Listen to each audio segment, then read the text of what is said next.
Jangan lupa like, subscribe, dan nyalain lonceng notifikasinya ya.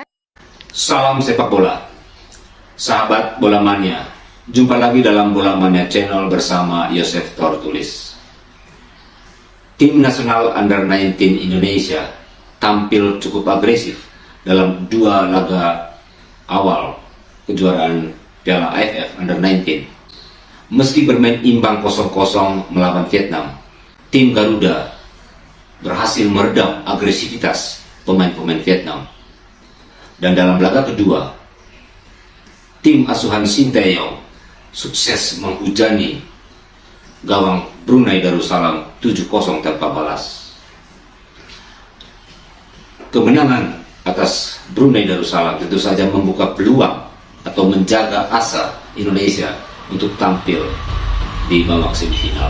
Di balik keberhasilan meredam permainan agresif dari Vietnam dan kemenangan 7-0 atas Brunei Darussalam, saya memiliki dua catatan. Pertama, tim nasional Under-19 Indonesia bermain sesuai dengan filosofi khas sepak bola Indonesia. Bermain ofensif, agresif dengan gaya bermain pendek, cepat, rapat. Bermain ofensif berarti bermain menyerang atau attacking football. Bermain agresif berarti mendatangi dan merebut bola dengan cepat dan sekuat tenaga dari kaki lawan, atau dikenal dengan istilah pressing football. Dalam hal menyerang, pemain Indonesia bermain pendek cepat, berarti bola dialirkan dengan cepat dengan jarak yang pendek. Aliran bola dialirkan, diumpan dalam jarak pendek dan cepat. Sedangkan bermain rapat artinya jarak antara pemain yang satu dan yang lain rapat, sehingga bisa melakukan permainan pendek cepat dengan efektif. Maka saya agak terkejut ketika pelatih asal Malaysia, Raja Isa, mengeritik permainan tim Garuda yang katanya lebih mengandalkan kekuatan fisik dan kecepatan, namun cenderung kasar dalam usaha merebut bola dari kaki pemain Vietnam. Yang ingin saya katakan begini, bahwa ciri sepak bola modern adalah kecepatan, kekuatan fisik, permainan organisasi, dan pressing. Jadi kritikan bahwa pemain Indonesia bermain mengandalkan kecepatan dan kekuatan terbantahkan, karena sepak bola modern memang menuntut kecepatan dan kekuatan fisik setiap pemain untuk bisa bertarung Spartan sepanjang 90 menit pertandingan. Lalu kritikan soal pemain Indonesia bermain kasar ketika pemain Vietnam menguasai bola. Saya melihat itu adalah konsekuensi dari permainan cepat agresif khas Indonesia. Bukan kasar, tetapi resiko dari permainan pressing yang ketat khas Indonesia, yaitu agresif, cepat merebut bola, ialah terjadinya benturan dan tackling. Coba kita lihat, ada berapa kartu kuning dan kartu merah yang diterima pemain Indonesia saat melawan Vietnam. Saya juga tidak sepakat dengan Raja Isa bahwa di level kompetisi Under-19 tidak boleh bermain kasar. Pertanyaannya, apakah di level tim senior boleh bermain kasar? Pertanyaan lanjutannya, apakah timnas Under-19 dilarang bermain dengan pressing football yang ketat dengan risiko terjadinya benturan dan tackling? Saya sepakat dengan Raja Isa dalam dua hal. Pertama, soal organisasi permainan tim Indonesia yang masih lemah. Kedua, dalam tim asuhan Sinteyong hanya sedikit pemain bertalenta. Namun untuk khusus pemain Indonesia, seperti juga diakui oleh pelatih Sinteyong, bahwa kelemahan organisasi itu akan dibenahi sambil jalan. Karena memang dalam beberapa aspek teknis taktis, kualitas pemain Indonesia lemah dalam pembinaan di level usia muda. Soal pemain yang bertalenta dengan teknik dan skill yang mumpuni sangat sedikit ataupun mungkin sangat kurang dalam tim Garuda Under-19, Mungkin saja hal itu disebabkan karena talent scouting atau rekrutmen pemain tim Garuda Under 19 kurang optimal, terutama karena kompetisi junior di tanah air kurang memadai. Catatan kedua saya soal kelemahan tim nasional Under 19 Indonesia. Pertama, permainan ofensif dan pressing football cenderung terkesan kerumun football, bermain karsa-kerusu dan kurang terorganisir baik saat menyerang maupun bertahan.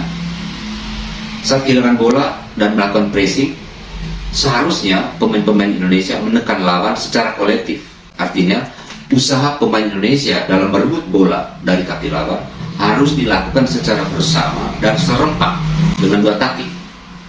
Ada pemain yang memang man to man karena memang dekat dengan bola, tetapi pada saat yang sama pemain-pemain lain melakukan zona marking, dan itu berlangsung secara otomatis sepanjang pertarungan. Ada yang melakukan man to man, yang memang pemain yang dekat dengan bola langsung melakukan man to man, tetapi pemain lain melakukan zona marking untuk mengantisipasi bola-bola kombinasi dari pemain-pemain lawan. Sedangkan saat menyerang, agar bisa menembus pertahanan ketat lawan, ada dua taktik. Taktik pertama, melepaskan umpan-umpan diagonal di belakang lawan, baik umpan menyusur tanah maupun long passing. Artinya ketika pemain-pemain Indonesia dipres, maka agar bisa menembus pressing lawan ini, maka pemain Indonesia yang menguasai bola harus melakukan umpan diagonal di belakang lawan. Jangan memberi umpan di kaki teman, tetapi melakukan umpan di belakang lawan. Cara kedua untuk menembus pressing ketat lawan ialah dengan taktik kick and move, menendang bola dan bergerak ke tempat yang kosong di belakang lawan, sehingga pemain yang menguasai bola bisa melakukan umpan diagonal di belakang pertahanan atau pressing ketat lawan. Jadi bola diumpan secara diagonal di belakang pemain lawan, dan karena itu pemain harus bisa bergerak di belakang lawan untuk menyongsong bola-bola diagonal. Hanya dengan itu maka pemain-pemain Indonesia bisa keluar dari tekanan pressing ketat lawan. Catatan kedua yang menurut saya perlu dipertimbangkan oleh pelatih Sinteyong adalah bahwa formasi 3-5-2 atau 3-4-3 kurang ideal untuk timnas Indonesia. Formasi 3 back sentral menyebabkan terjadinya ketidakseimbangan komposisi pemain di lapangan antara tim saat menyerang maupun ketika kehilangan bola. 3 back sentral yang berdiri sejajar di belakang itu menyisakan ruang kosong di dua sisi pertahanan Indonesia, di kanan maupun di kiri. Saat melawan Vietnam, ketika dua back sayap kita di kanan dan di kiri ikut naik menyerang, pemain-pemain Vietnam justru berhasil mengeksploitasi ruang kosong di belakang dari back sentral yang naik. Jadi dengan 3 back sejajar maka ada ruang kosong di kanan dan di kiri pertahanan Indonesia. Ruang kosong ini bisa dieksploitasi oleh lawan untuk menyerang Indonesia dari kedua sisi, dan ini sangat berisiko. Memang saat melawan Brunei Darussalam, kelemahan bermain dengan 3 back sejajar ini kurang terlihat karena memang level pemain atau tim Brunei Darussalam 2 tingkat di bawah tim Indonesia. Namun saat melawan tim kuat seperti Thailand nanti malam, kondisi bolong atau ruang kosong di kedua sisi pertahanan Indonesia itu sangat krusial, sangat beresiko ketika 2 back sayap kita naik menyerang. Berarti ada tinggal 3 back di jantung pertahanan. Dan lebih jauh dari itu, formasi 3 back sejajar ini untuk jangka panjang kurang baik ataupun kurang ideal untuk dikembangkan dalam menghadapi Piala Dunia Under 20 tahun depan. Ingat bahwa tim-tim yang akan tampil di Piala Dunia Under 20 tahun depan itu tim-tim yang levelnya 1-2 tingkat di atas Thailand maupun Vietnam. Dan kalau kita cermati baik-baik bagaimana penampilan tim Garuda Under 19 di Toulon Cup Prancis beberapa waktu lalu, tampak bahwa formasi yang dipakai saat itu adalah 4-2-3-1. Ini formasi ideal yang sudah cukup lama dipakai oleh tim pelatih Indonesia seperti Ivan Kolev misalnya di Piala Asia 2004 saat mengalahkan Qatar di Cina saat itu, ataupun di Piala Asia 2007 di Jakarta. Pelatih Ivan Kolev saat itu memakai formasi 4-2-3-1 dan itu cukup sukses. Di Toulon Cup Prancis beberapa waktu lalu, Koki dan kawan-kawan bermain dengan formasi 4-2-3-1 dan saat itu cukup berhasil. Kita hanya kalah 0-1 dari tim Amerika Latin Venezuela, mengalahkan tim kuat Ghana dari Afrika 1-0, menahan Aljazair 1-1, walaupun kemudian kita kalah dari Meksiko 0-2. Tetapi tim-tim ini tim-tim level dunia yang kira-kira hampir sama nanti kekuatan atau kualitasnya dengan peserta Piala Dunia Under 20. Ketika formasi 4-2-3-1 sudah diterapkan oleh tim ini di Toulon Cup, menurut saya sebaiknya itu yang dimatangkan. Bahwa kemudian pelatih Sinteyong mencoba beberapa formasi tidak ada masalah.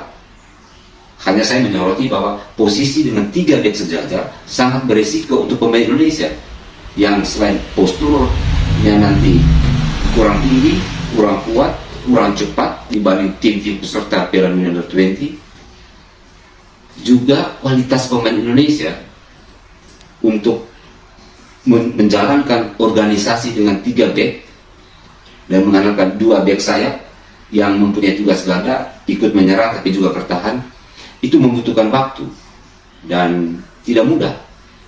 Tadi dengan catatan bahwa kualitas pemain Indonesia tidak cukup hanya dalam beberapa bulan ke depan untuk kemudian bermain dengan skema atau formasi dasar dengan 3 back sejajar.